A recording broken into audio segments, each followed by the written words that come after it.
오늘 사도행전 20장 33절부터 38절을 본문으로 해서 주는 자가 받는 복, 이런 제목으로 하나님 말씀을 함께 나누겠습니다.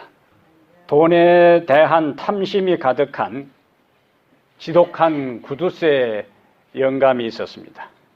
이 할아버지는 어지간한 병에는 병원을 가지를 않아요.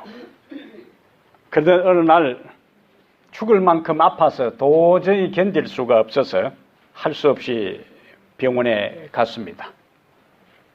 담당 의사가 이제 진료실에서 이 할아버지를 마주하고 할아버지 어디가 불편하세요? 하고 질문을 하니까 갑자기 할아버지 눈빛이 반짝거리면서 의사에게 말했어요.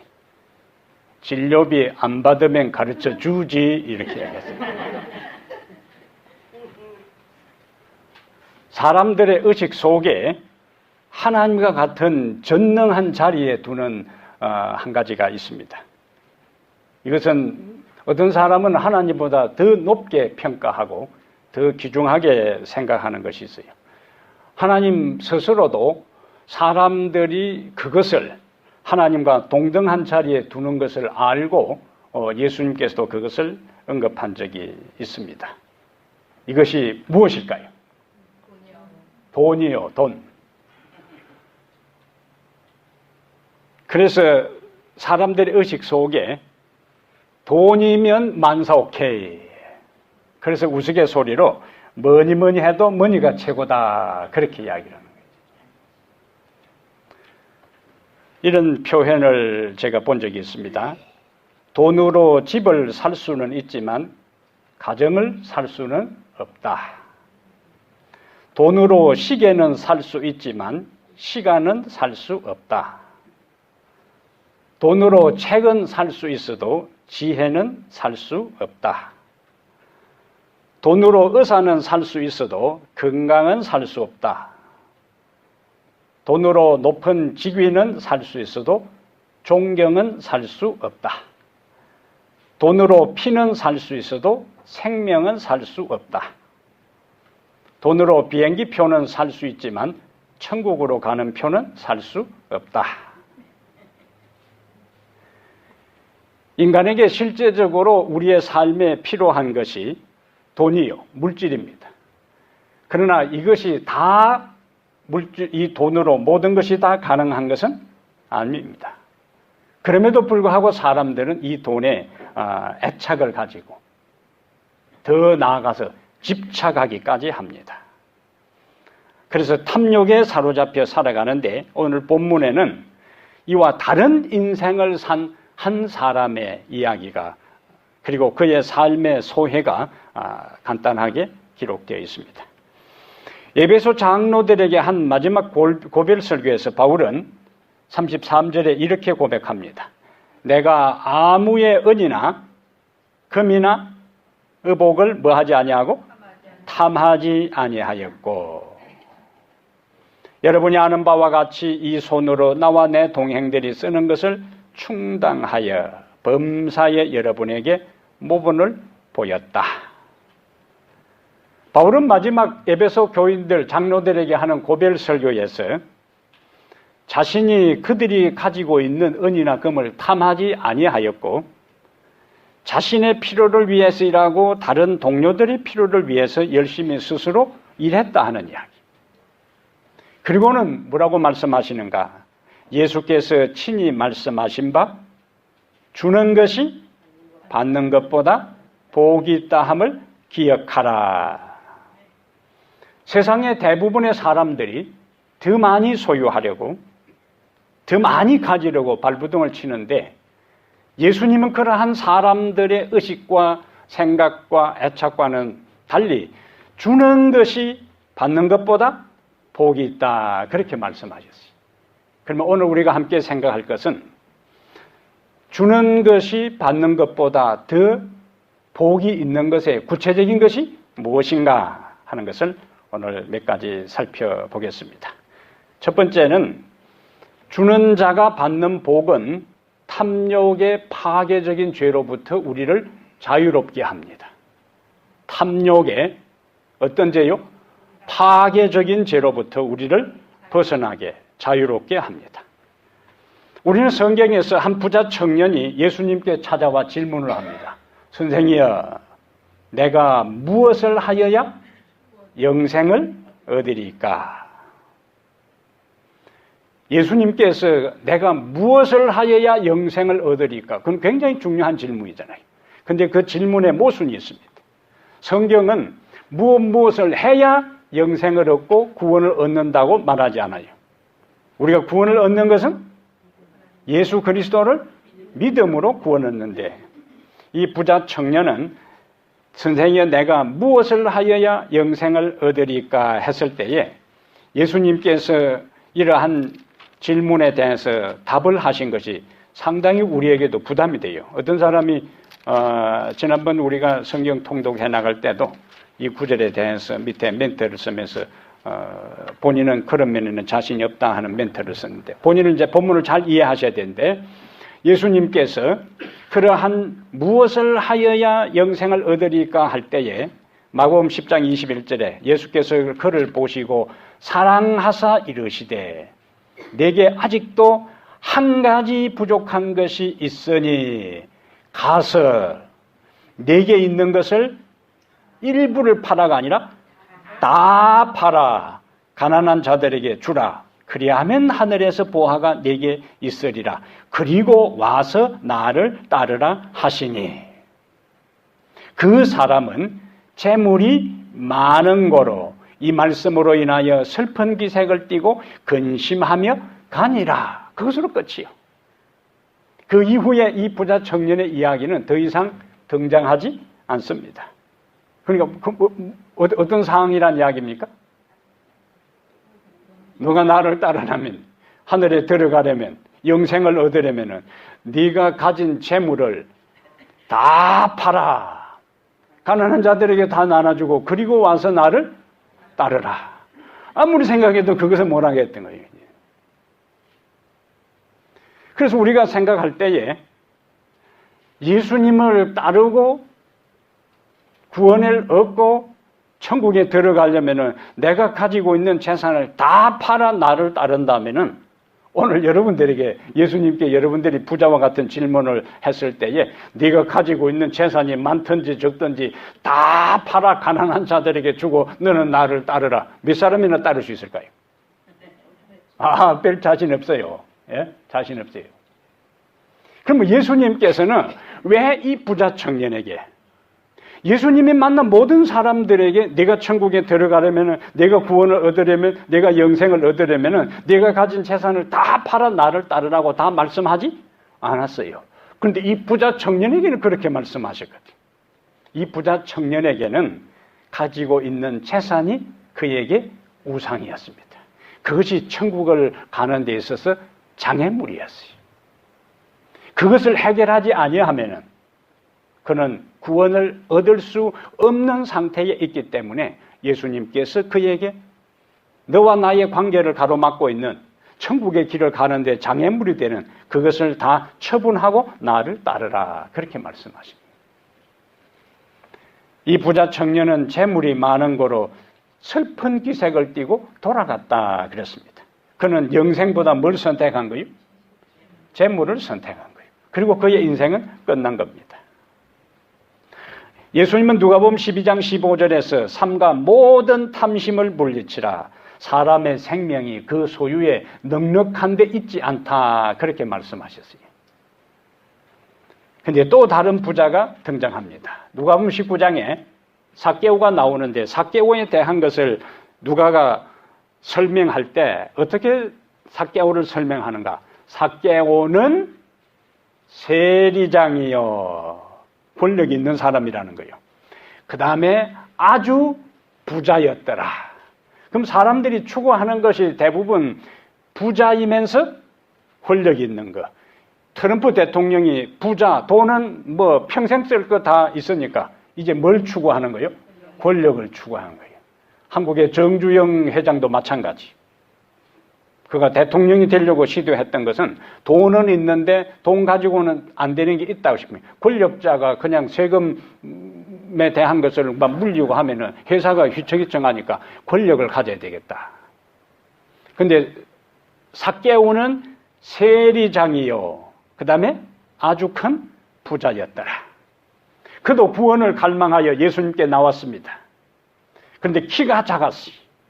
사람들이 그 앞을 가로막고 있기 때문에 더 이상 나갈 수가 없었어요. 근데 예수님께서 삭개오에게 네가 나를 따르려면은 네 가진 재산 다 팔고 가난한 자들에게 나눠주고 나를 따르라고 말씀하지 않았어요. 오히려 예수님은 그런 말씀도 하지 아니하시고 그가 있는 나무 밑으로 오셔가지고 이름까지 부르시면서 삭개오야 내려오너라. 부자 청년은 이름의 언급 없습니다. 그냥 한 부자 청년이라고 나오는데 삭개오는 이름까지 예수님께서 한 번도 만난 적이 없는데 예수님께서 그 나무 밑으로 일부러 오셔서 삭개오야 내려오너라. 오늘 내가 너의 집에 거하리라. 삭개오는 이제 신이 나서 앞장서서 예수님을 자기 집으로 안내합니다. 그러고는 말씀하세요. 그리고 삭개오는 이야기합니다. 내가 가지고 있는 재산의 반을 팔아 가난한 자들에게 나눠주고 그 다음에 누구를 다른 사람을 억지로 재산을 빼앗은 것이 있고 그것은 4배로 보태서 다 되돌려 주겠습니다. 예수님께서 삭개오가 이야기하지도 않아요. 오늘 구원이 너의 집에 임하였다. 그렇게 말씀하십니다. 삭개오가 예수님께 나올 때는 이미 그는 그가 가지고 있는 세리장이라는 세무소장이라는 그 막강한 권력과 그것을 통해서 엄청난 부를 축적한 그것으로 그의 삶의 행복과 기쁨이 절대로 오지 않는다는 것을 확인했기 때문에 경험했기 때문에 예수님에게 찾아온 거예요. 예수님에게 찾아올 때 이미 삭개오의 마음속에는 더 이상 물질에 대한 애착, 권력에 대한 집착이 없어요. 그것을 다 내려놓고 이 예수를 만남으로 내 인생의 새로운 행복과 무언가 기쁨과 보람을 경험해야 되겠다는 생각으로 예수님께 찾아온 거예요. 그러므로 하나님은 우리에게 모든 사람에게 다 네가 가진 재산을 다 팔아 가난한 사람에게 나눠주고 너는 나를 따르라고 말씀하지 않으니까 안심하시길 바랍니다. 이래가지고 예수 믿겠나 천국 가겠나 그런 걱정하지 마시고 너무 집착하지 마시라 그거예요. 그 돈에 너무 집착하면은 하나님은 우리를 사랑하는 마음이 극진하기 때문에 내가 돈에 너무 애착을 갖고 너무 집착하고 그곳에 너무 붙잡혀 살게 되면은 애착을 갖고 집착하는 그 돈이 다 날아가게 해서라도 우리를 구원하시려고 하시는 분이기 때문에 집착하다가 돈 잃고 건강 잃고 다 잃으니까 집착하지 말고 하나님께 애착을 가지고 살아가게 되길 바랍니다. 우선순위의 문제예요. 내 중심에 무엇이 있느냐 그거예요. 내가 무엇으로 기울어져 있느냐 그거예요. 내가 무엇을 의지하느냐 그거예요. 내가 무엇을 붙잡느냐 하는 것이 중요합니다. 예수 그리스도를 붙잡고 사시기를 바랍니다. 십자가를 의지하고 사시기를 바랍니다. 그러면은 나머지 우리의 삶에 일상적으로 필요한 것에 대해서 하나님께서는 포기하라고 말씀하지 않으세요. 심리학자들은 실제로 베푸는 사람이 물질에 집착하지 않고 베풀고 나누는 사람이 더 건강하고 더 행복하고 더 장수한다는 그 결과를 연이어 발표합니다. 이 3가지 요소는요, 모든 사람이 다 추구한 거예요. 건강, 행복, 그 다음에 장수. 그냥 오래 살아서는 안 돼요. 삶의 질의 문제입니다. 어떻게 오래 살아야 돼요? 건강하게 오래 살아야 돼요. 그냥 오래 살아요. 건강하고 행복하게 오래 살아야 합니다. 그런데 건강하고 행복하게 오래 살 수 있는 그 비결이 있는데 미시간 대학교 브라운 교수는 500년간 400여 명의 이 노부부들을 대상으로 조사한 그 연구 결과를 발표를 했는데 타인을 돕고 사는 사람, 다른 사람을 돕고 봉사하는 사람은 그렇지 아니하고 사는 사람들에 비해서 수명이 훨씬 길고 건강하다고 행복지수가 높은 것을 발견했어요. 그래서 나는 나이가 많으니까 그냥 아이고 내 몸도 귀찮다 그렇게 하지 말고 힘들수록 내가 도울 수 있는 것이 무엇인지를 생각하시라 그거라. 그래서 밥 잡수시고 식당에 나머지 요 찬양대들 바빠요. 그러니까 나머지 분들 식당 정리도 좀 하시고 의자도 제자리에 갖다 놓고 바닥에 떨어진 그 다른 지저분한 것 좀 치우고, 그 다음에 집에 가시기 전에 내가 다니는 교회 주변 한번 둘러보고 지저분한 것이 있으면 좀 여기 요 창고에 있어요. 장로님한테 열쇠 얻어가지고 집게 얻어가지고 비닐 봉다리 하나 들고 한번 싹 정리하고 그러고 돌아가세요. 예? 신앙생활은 와서 성경만 배우는 게 아니에요. 가장 작은 것, 내 주변에 내가 할 수 있는 가장 단순하고 소소한 것에도 관심을 가지고 아름답게 가꾸는 그것이 신앙생활의 중요한 요소 중에 하나입니다. 오늘부터 당장 그걸 실천하시길 바랍니다. 제가 우통 벗고 내가 이제 오늘 집게 들고 할 테니까 같이 저하고 비닐 봉다리 들고 같이 하자고요. 예? 그렇게 해야지. 일하는 사람은 항상 일하고 나머지 식사하고 그냥 집에 가고 집안에는 이 쓰레기가 나돌고 그거는 우리 교회 수치입니다. 신앙생활은 모든 삶의 영역에서 깨끗하고도 깔끔해야 되고 정리해야 되는 겁니다. 그것이 우리가 다니는 이 교회에서부터 우리가 믿는 바가 그대로 실천되기를 바랍니다. 세계적인 부자였던 석유왕 록펠러에 대한 이야기들이 많이 있는데 43살에 그는 미국의 최고의 부자가 되었고, 그러다가 55세 될 때에 머리가 빠지고 눈썹이 빠지고 몸이 점점 날마다 쇠해가는 알로파시아라는 이 특이한 질병에 걸렸습니다. 담당 의사가 이야기하기를 당신 앞으로 이 상태로 같으면은 1년을 넘기지 못할 것이다. 어떤 생각이 들었을까요? 돈은 벌 만큼 벌었어. 이제는 내 인생 후반부 편안하게 이 누가복음 12장에 나오는 부자처럼 먹고 마시자 내 영혼아 이런 생각을 가졌는데 당신 앞으로 1년 넘기기 힘들겠다.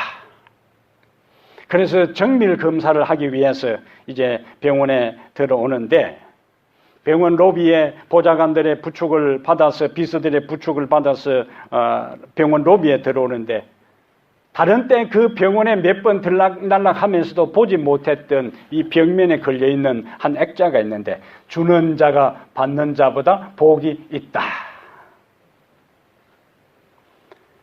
이 글을 읽는 순간에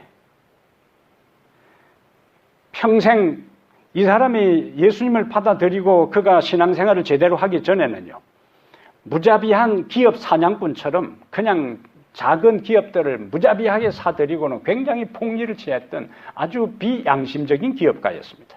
그렇게 해서 엄청난 돈을 번 거예요. 그런데 주는 자가 받는 자보다 복이 있다 하는 그 말씀을 읽는 순간에 하나님의 성령이 강력하게 그의 마음에 역사하신 거예요. 그의 탐욕으로 굳어진 마음을 깨뜨렸어요. 마음속으로 전율을 느꼈다 그랬어요.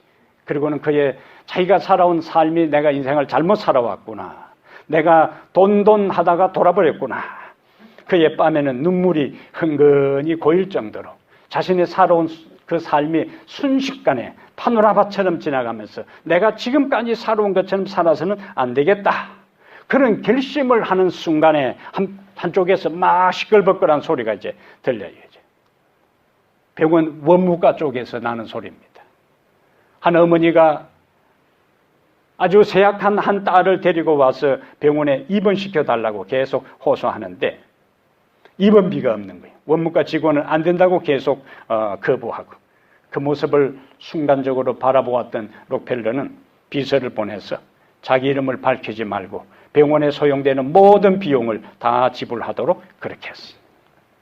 나중에 그 소녀는 그 병원에 입원해서 치료를 받고 살아났습니다. 그 소식을 록펠러가 듣고는 훗날 그는 자서전에 이렇게 기록했어요. 나는 살면서 이렇게 행복한 삶이 있는지 몰랐다. 다른 사람에게 나누고 베풀고 도움이 필요한 사람, 가난한 사람, 배고픈 사람, 헐벗은 사람에게 내가 가지고 있는 것을 나눔으로 그들의 필요가 채워지는 것을 바라보는 행복이 이 지상에서 경험하는 최고의 행복인 것을 이전에는 몰랐다는 거예요. 그리고는 그때부터 그는 록펠러 재단을 만들어서 그가 평생에 4,928개의 교회를 세웁니다. 발병 후에 1년밖에 살지 못할 것이라고 했던 이 사람이 43년을 더 살아 98세까지 살았어요. 다른 사람에게 나누어주고 베풀고 하는 사람은 더 건강하고 더 행복하고 더 장수한다는 그 진리가 이 실제적인 삶 속에서, 록펠러의 삶 속에서 증명된 것입니다. 잠언 11장 24절에 우리가 지난번 암송한 말씀인데요.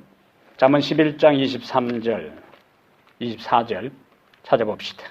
너무 가만히 하시면 아니, 눈도 움직이고 손도 움직이고 마음도 움직이고 해야 돼요. 잠언 몇 장이요? 11장 23절 24절 보겠어요.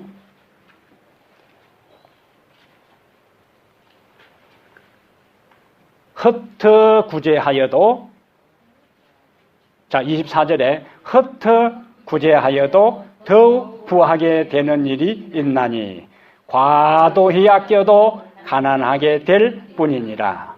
구제를 좋아하는 자는 풍족하여질 것이요 남을 윤택하게 하는 자는 자기도 윤택하여지리라. 이 말씀 믿으시면 아멘. 그 다음에 한 말씀 더요. 19장. 그러면 19장 아멘 한 사람은 책임이 큽니다. 그렇다고 입을 가만히 다물고 있지만 말고 아멘 할 때는 아멘 하셔야 되는 거예요. 자, 잠언 19장 10절에 큰 소리 읽습니다. 19장 17절. 가난한 자를 불쌍히 여기는 것은 여호와께 꾸어드리는 것이니 그의 선행을 그에게 갚아 주시리라. 아멘. 다른 사람을 돕고 나누는 것은 뭐라고? 여호와께 꾸어주는 거, 하나님께 꾸어주는 것이라고. 다른 사람에게는 꾸어줬다가 떼일 염려가 있지만은 하나님께 꾸어주는 떼일 염려가 전혀 없습니다. 그래서 가난한 자를 돕고 베풀고 나누는 것은 하나님께 꾸어주는 것이고 그것을 갚아주신다고 했으니까 이 말씀을 믿고 여러분의 삶에 크든 작든 여러분의 삶 속에서 그것을 실천하며 살기를 바랍니다. 두 번째로 우리가 주는 자가 받는 복은 다시 사도행전 20장으로 와서요. 사랑으로 돌아온다. 어떤 복이라고요? 사랑으로 돌아온다. 그것이 36절부터 38절에 있는 말씀이에요. 바울은 자신이 물질이나 자신의 삶을 들여 에베소 사람들을 돕고 그 다음에 그들이 믿음 안에 살도록 자신이 최선을 다한 것을 앞에서 고백을 합니다. 그런데 에베소 사람들과 장로들과 바울이 이제 마지막 이별을 할 때에 석별의 정을 나누는 그 현장이 36절에 이 말을 한 후 무릎을 꿇고 그 모든 사람들과 함께 기도하니 그 다음에 어떤 장면이에요?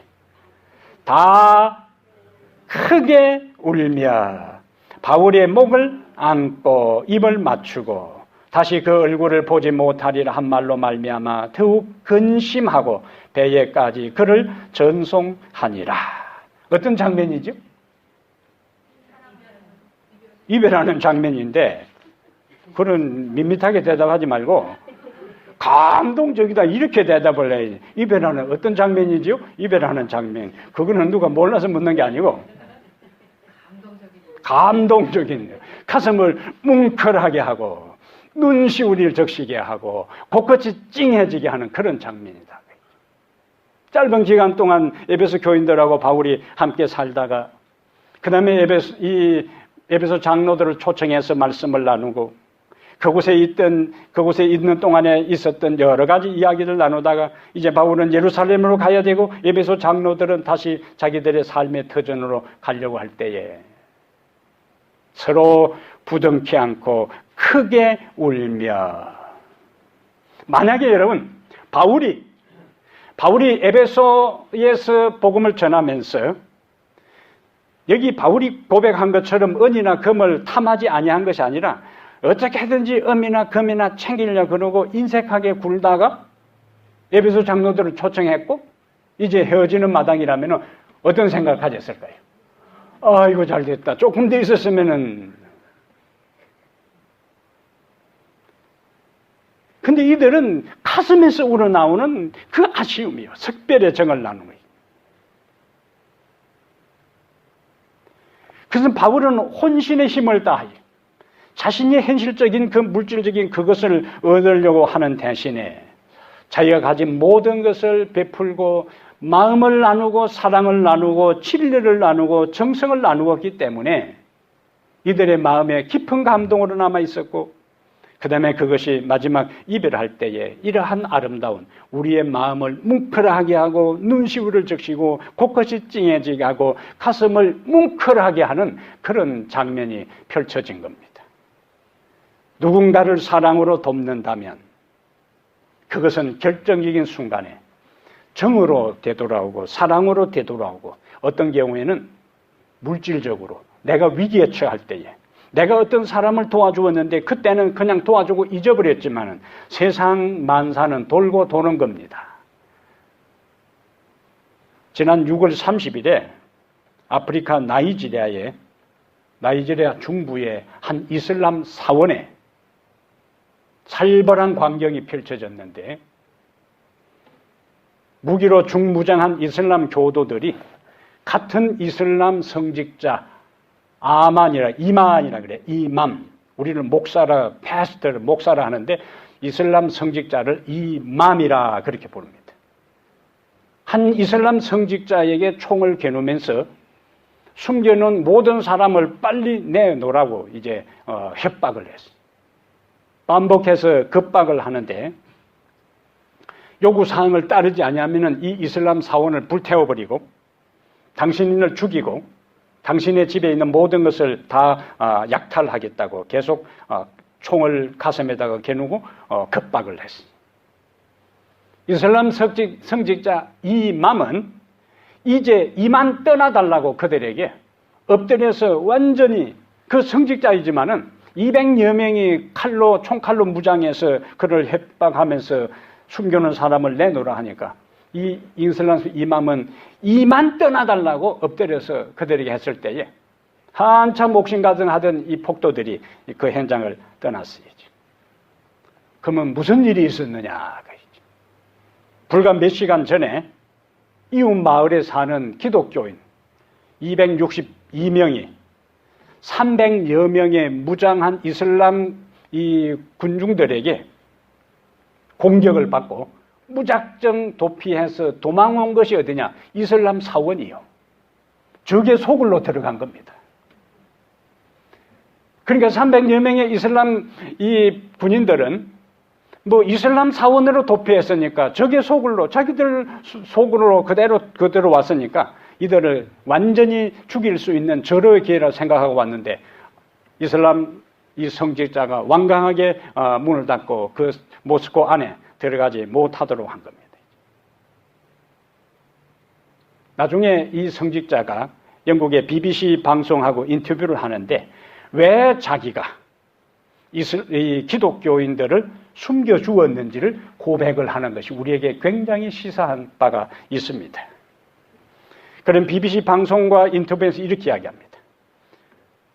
그 지역에 사는 기독교인들은 40여 년 전 우리 이슬람 교도들이 숫자가 적고 우리가 양떼들을 먹일 수 있는 목초지도 적을 때에 그들은 우리에게 목초지를 제공했고 그들은 우리가 거처할 땅도 제공한 바로 그 후손들이다.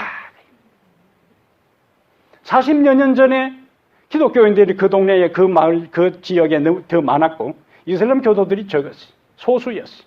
근데 전세가 바뀌었습니다. 그들이 다수가 되었고 기독교인들이 소수가 되었고 또 소말리아가 대부분 이슬람 교도들이기 때문에 꼼짝없이 당할 수 있는 상황이었어요.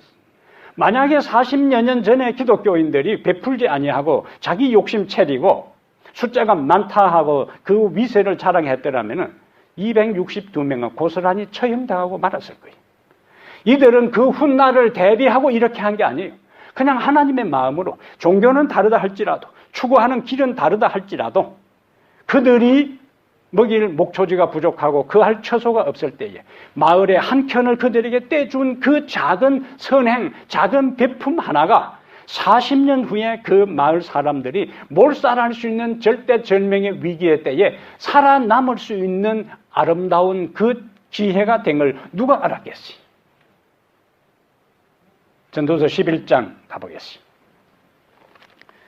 전도서 11장이 이러한 경우에 적합한 말씀입니다. 전도서 11장에 우리가 전도서 11장 1절 2절을 그냥 읽으면 이게 무슨 말인지 잘 몰라요.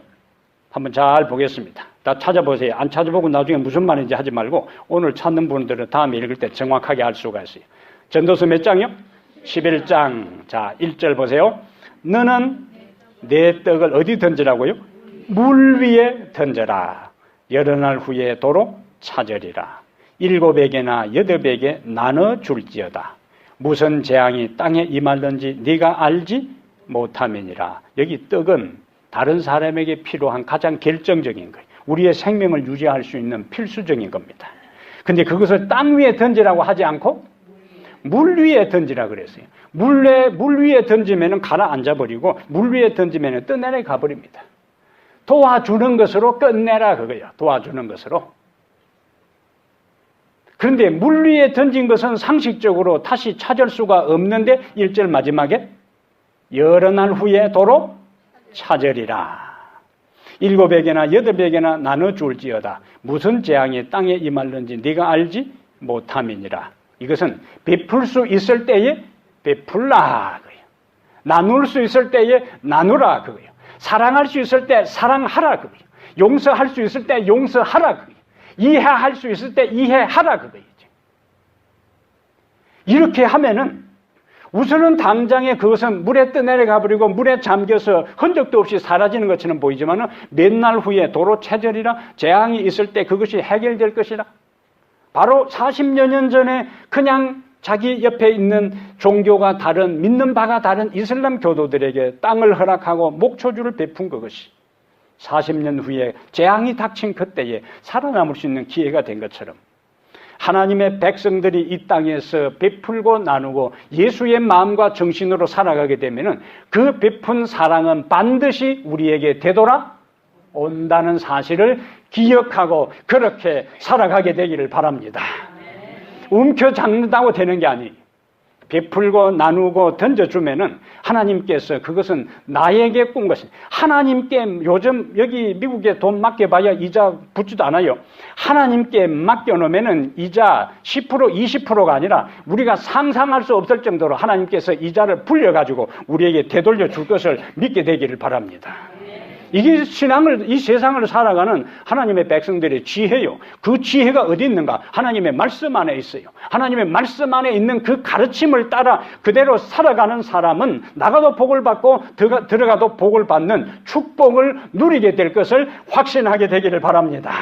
내 인생이 왜 이렇게 안 풀리냐? 내 인생이 왜 이렇게 계속 힘드냐고 탓하지 말고 내가 지금까지 하나님의 말씀을 따라 살아왔느냐를 점검하고 다시 한번 오늘부터 그렇게 산다면 여러분의 생애가 마치는 그때까지 이제 지금까지의 삶과는 다른 차원의 다른 질의 축복된 삶이 오늘부터 시작될 것을 믿게 되기를 바랍니다. 세 번째 우리가 다시 사도행전 20장에 갔어요.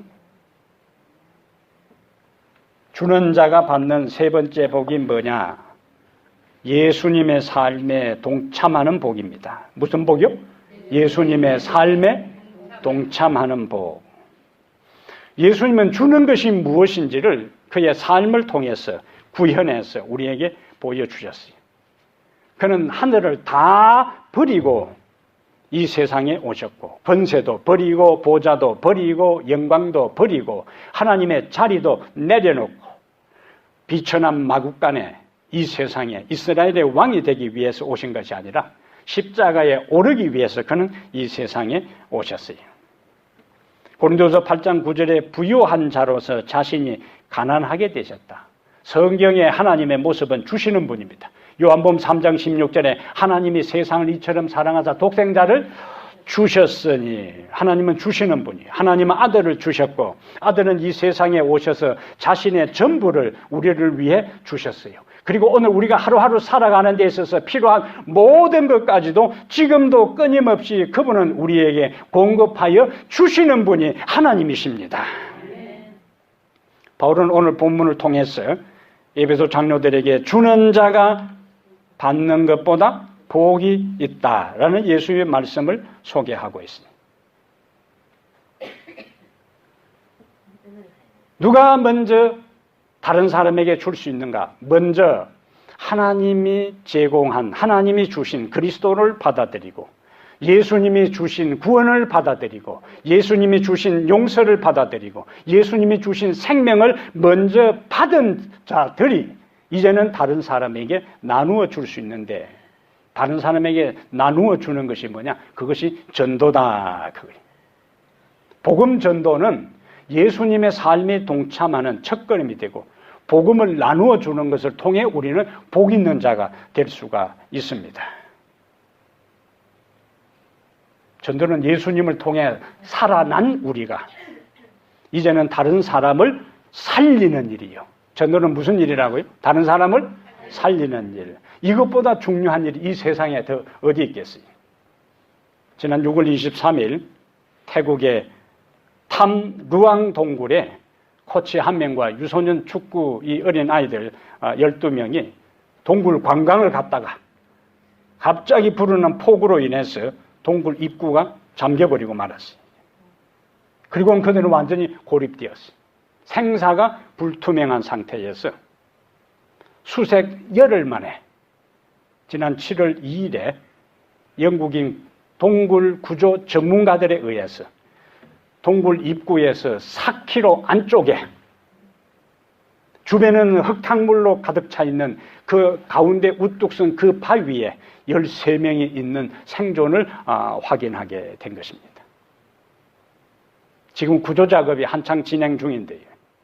전 세계에 내놓으라는 동굴 탐험가, 동굴 구조 전문가 자그만치 1000여 명이 이 태국의 동굴에 집결하고 있습니다. 그런데 입구에서 이 아이들이 있는 고립된 지역까지 4km가 되기 때문에 어떤 지역에는 중간에 통로가 70cm밖에 안 되고 그 다음에 어떤 지역에는 물이 다 차올라서 천장까지 차올랐기 때문에 그들이 생존한 것은 확인해도 그들 스스로 나올 수가 없어요. 물이 찬 지역이 거의 1km가 되기 때문에 생존은 확인해도 그들이 걸어 나올 수가 없으니까 모든 첨단 과학 기법, 세계 최고의 동굴 탐험가들, 전문가들, 구조자들이 연일 모여서 그들을 구조하기 위한 노력을 기울이고 있는데 수백 대의 양수기를 동원해서 동굴에 있는 물을 퍼내고 우주 탐사 전문가 CEO까지 가담해서 돕겠다고 나서고 있는 이런 상황이에요. 여기에서 1000여 명이 동원하고 거기에 돈이 얼마나 들어가고 얼마나 수고스러운 거 아무도 생각하지 않습니다. 12명이 평소에 축구를 잘했는지 안 했는지 경기에 얼마나 이겼는지 안 이겼는지 누구 집 아들이고 거기에 다른 외국인 아들이 섞여 있는 여부는 아무도 생각하지 않습니다. 13명이 사람이고 13명의 생명이 소중하기 때문에 방콕 전체의 모든 힘을 다 동원하고 세계 최고의 구조 전문가들이 다 동원되어서 이들을 살리기 위해서 애쓰고 노력하는 거예요. 그래서 입구에서 그들을 구조하는 것이 여의치 않으면은 산 위에서 약 700m 내지 800m 수직 동굴을 뚫어서 그들을 구조할 계획까지 지금 세우고 있는 겁니다. 저는 이 기사를 읽으면서요. 12명, 13명의 아이들을 그 코치를 포함해서 12명을, 13명을 구원한다 해서 그들이 영원히 사는 게 아니에요. 그러나 그들을 구조해서 살리기 위해서 이렇게 모든 수고와 모든 노력을 아끼지 않는다면 우리가 전도해서 다른 사람을 구원해서 예수 그리스도를 믿게 한다면 그들을 영원히 구원하고 영원한 생명을 얻는 일이라면 우리의 수고와 우리의 노력에 무엇이 아깝겠느냐 그거예요. 사랑하는 여러분, 주는 자가 복이 있습니다. 그 복은 우리를 모든 탐욕으로부터 벗어나게 합니다.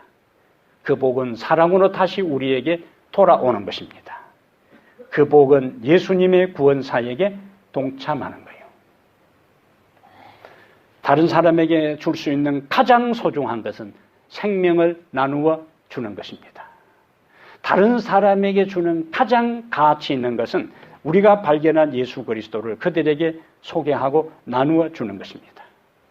이제 우리는 그동안 오랫동안 기도해왔던 1120 운동의 구도자들을 이번 8.15 새생명 행복축제에 인도하기를 원하지 않습니까? 이제 여러분들이 가지고 있는 영혼구원 서약서, 참으로 기도하는 마음으로 4km의 동굴 안에 고립된 그 소년들을 구하기 위해서 1000여 명의 전문가들이 동원되어 온갖 계획을 세우고 그리고 수단 방법을 강구하고 있는 이때에 내가 이 두 분의 기록한 이 영혼을 하나님께 인도하기 위해서 최선을 다하고자 하는 마음으로 지금 기록하시길 바랍니다. 영혼이 살아서 하나님 앞에 설 때에, 내가 인도한 그 영혼이 하나님 앞에 설 때에 나에게 달려와서 당신으로 말미암아 내가 이 하늘에 와서 구원받았다는 사실을 고백하게 될 때에 그 모든 수고는 다 얼마나 값진 수고였다 하는 것을 우리가 알게 될 겁니다. 감사합니다. 하나님 우리 아버지, 주는 자가 받는 자보다 복이 있다는 말씀을 인해 감사합니다. 받기만을 원하고 소유하기를 원하고 그리고 누리기만을 원했던, 또 그렇게 살아왔던 우리의 삶을 이제는 돌이켜 전적으로 주님의 가르침을 따라 비풀고 나누는 아름다운 주님의 삶을 뒤따라가기를 원합니다. 주님, 그렇게 할 수 있는 믿음과 실천할 수 있는 용기와 의지와 결단력을 우리에게 허락하여 주시옵소서.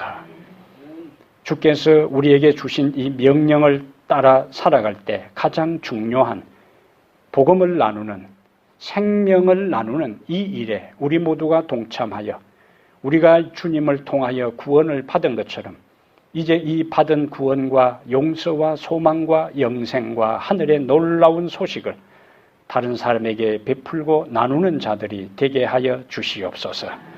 돌아오는 8월 25일 안식일에 새생명 행복축제를 통하여 1120 운동의 일환으로 함께 기도했던 구도자들을 인도하기를 원하오니 성령으로 먼저 우리에게 충만하게 하시고 성령으로 우리의 구도자들의 마음에 감동을 주셔서 함께 주님 앞에 나와 살아계신 하나님께 예배하는 기쁨의 자리에 있게 하여 주시옵소서. 우리 주 예수님 이름으로 기도합니다. 아멘.